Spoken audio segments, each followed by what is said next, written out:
राधे राधे मेरी YouTube family. आप सभी को दीपावली की शुभकामनाएं मेरी तरफ से। आज मैं आपको मावा पेड़ा बनाकर सिखाने वाली हूं और ये वही पेड़ा है जो आप वैद्यनाथ धाम जब जाते हैं तो वहां के प्रसाद में मिलता है। बहुत ही सॉफ्ट क्रीमी सा, मुंह में घुल जाने वाली।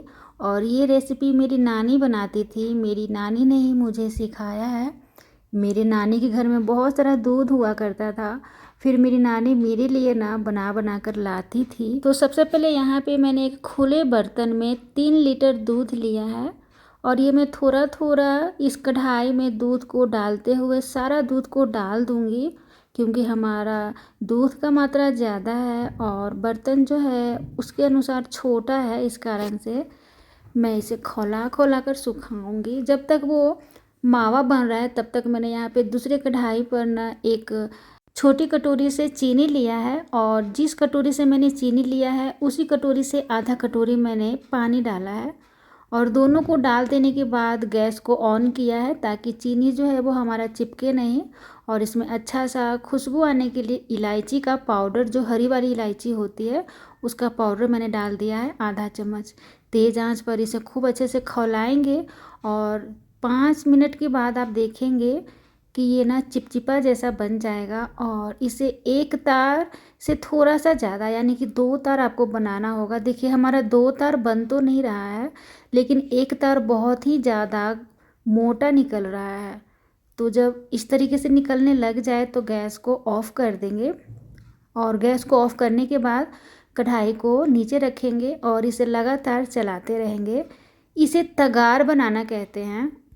हमारे दादी घर में एक हलवाई दादा हैं, तो उन्होंने ये रेसिपी सिखाया था तगार बनाने के लिए। तो ये रेसिपी मेरी नानी ने भी बताया और हलवाई दादा जो थे उन्होंने भी बताया, तो दोनों इसी तरीके से बताते थे, तो मैंने भी सीख लिया है। तो दादा की तरफ से तो मेरे पापा ने बताया है मुझे। तो मुझे जब भी मतलब मन करता था ना तो मेरे पापा मुझे ये रेसिपी बनाकर सिखाते थे और खिलाते थे। तो इसी तरीके से लगातार अगर आप चलाते रहेंगे ना तो इस तरीके से आपका जो चीनी है वो इकट्ठा हो जाएगा, बिल्कुल ही स्मूथ सा हो जाता है। इधर हमारा रबड़ी भी है, काफ़ी गाढ़ा होने लग गया है और तैयार होने लग गया है। तो लगातार आपको इसी तरीके से चलाते रहना है।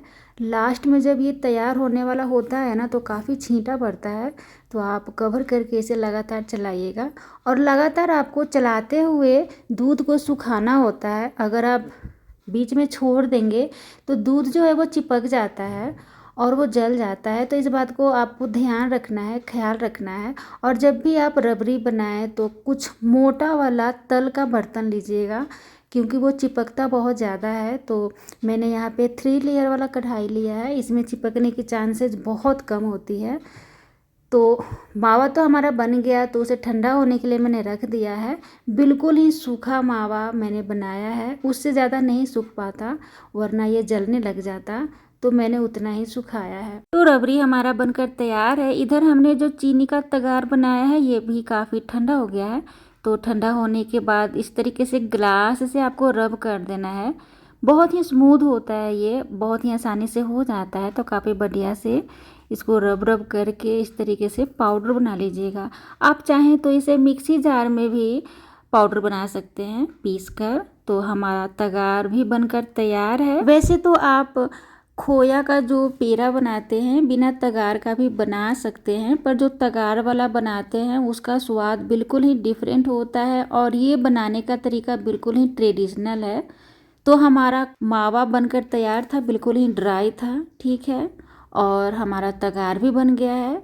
तो बस अपने मीठा के अनुसार मावा में डाल देना है तगार को।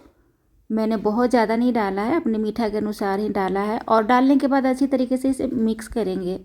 जैसे ही तगार डालेंगे होता क्या है कि हमारा खोया जो है रबड़ी वो बिल्कुल ही स्मूथ और थोड़ा सा गीला गीला जैसा हो जाता है, क्योंकि खोया बहुत अभी ज़्यादा ठंडा नहीं हुआ था। तो बस आपको दोनों को मिक्स करके इसे ठंडा करने के लिए छोड़ देना है। आपको अगर जल्दबाजी है तो आप फ्रीज में भी रख सकते हैं और जब ठंडा हो जाए तब अच्छी तरीके से हाथ को साफ़ कर लीजिएगा। उसके बाद इस तरीके से छोटा छोटा सा पेड़ा आपको बना लेना है शुरुआती में ये आपको गीला गीला जैसा लगेगा, तो उससे डरने की कोई बात नहीं है, क्योंकि इसे ना बनाने के बाद 2 से 3 घंटे के लिए या फिर 4 घंटे के लिए छोड़ दिया जाता है, तब बिल्कुल ही परफेक्ट बनकर तैयार हो जाता है।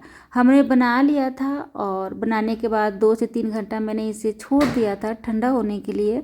अब देखिए बनने के बाद कितना बढ़िया सा एकदम स्मूथ बनकर तैयार हुआ है हमारा मावा पेड़ा। देखिए है ना कितना बढ़िया ये बनकर तैयार हुआ है। तो वीडियो पसंद आए तो लाइक, सब्सक्राइब और शेयर ज़रूर करें। राधे राधे।